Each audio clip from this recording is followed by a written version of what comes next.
সবাইকে আসসালামু আলাইকুম।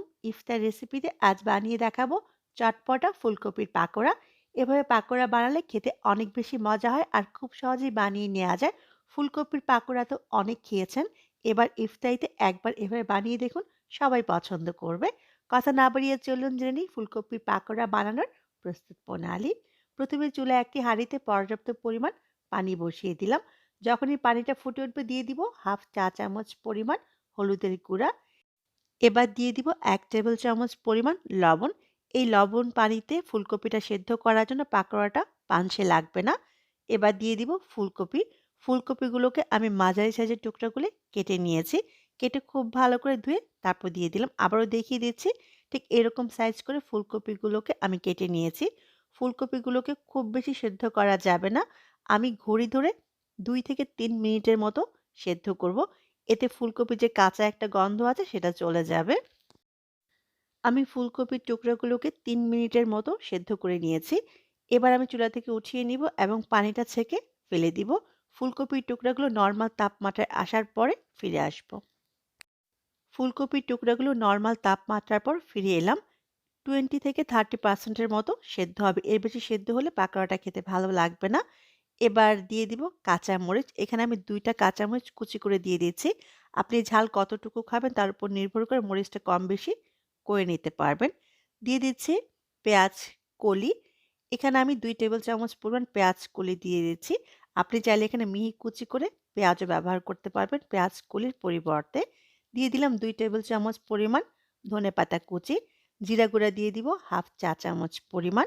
যেহেতু চটপটার টেস্ট তাই আমি সব ধরনের মসলাই ব্যবহার করব।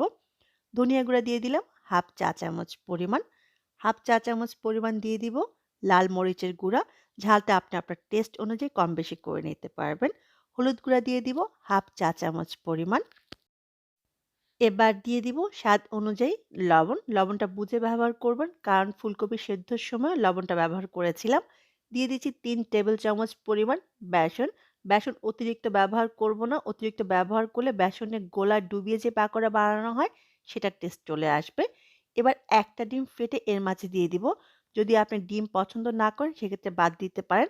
তবে ডিমটা ব্যবহার করলে এই পাকোড়ার টেস্ট অনেক বেশি ভালো আসবে। ডিম ব্যবহার না করলে ডিমের পরিবর্তে সামান্য একটু পানি ব্যবহার করবেন।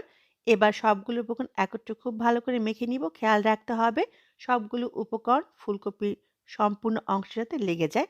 খুব ভালো করে আমি মেখে নিয়েছি দেখুন ঠিক এরকম হবে। মসলাটা খুব ভালো করে ফুলকপির গায়ে মেখে গিয়েছে। ফুলকপিগুলো পাকোড়া বানানোর জন্য রেডি হয়ে গেছে। চলে যাব চুলায়। চুলায় পর্যাপ্ত পরিমাণ তেল বসিয়ে দিলাম। যখন তেলটা গরম হবে তখন এখানে ফুলকপির টুকরাগুলো দিয়ে দিব। শুরু থেকে শেষ পর্যন্ত চুলার আঁচ একই থাকবে। একবার বাড়ানো বা কমানো যাবে না। আর ঘন ঘন পাকোড়াগুলো উল্টানো যাবে না। ঘন ঘন উল্টালে আর চুলার তাপমাত্রা বাড়ালে কমালে এর মধ্যে তেল চুপচুপা হয়ে যাবে। খেতে ভালো লাগবে না।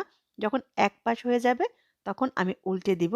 উল্টে পাল্টে ২ পাশে যখন সুন্দর একটা গোল্ডেন ব্রাউন কালার আসবে তখন উঠিয়ে নিব। এই পাকোড়াগুলো ভাজা হতে ৬ থেকে ৭ মিনিটের মতো সময় লাগবে। পাকোড়াগুলো আমার ভাজা হয়ে গেছে। খুব সুন্দর একটা কালার চলে আসছে। এই পর্যায়ে আমি পাকোড়াগুলোকে চুলা থেকে উঠিয়ে নিব। উঠিয়ে একটি কিচেন টিস্যুর উপরে রাখবো। এতে এক্সট্রা তেলটা শুষে নিয়ে যাবে। ঠিক একইভাবে সবগুলো পাকোড়া আমি ভেজে নিব। দেখলেন তো কত সহজেই তৈরি হয়ে গেল খুবই মজার ফুলকপির চটপটা পাকোড়া। অবশ্যই বাসায় বানাবেন আর আমার কমেন্ট বক্সে জানাবেন কেমন হলো। সারাদিন রোজা রেখে ইফতারিতে একটু ঝাল এই পাকোড়াটা খেতে অনেক বেশি মজা লাগবে। সবাই অনেক ভালো থাকবেন। আমার জন্য দোয়া করবেন। আবারও দেখা হবে। ততক্ষণ পর্যন্ত আল্লাহ হাফিজ।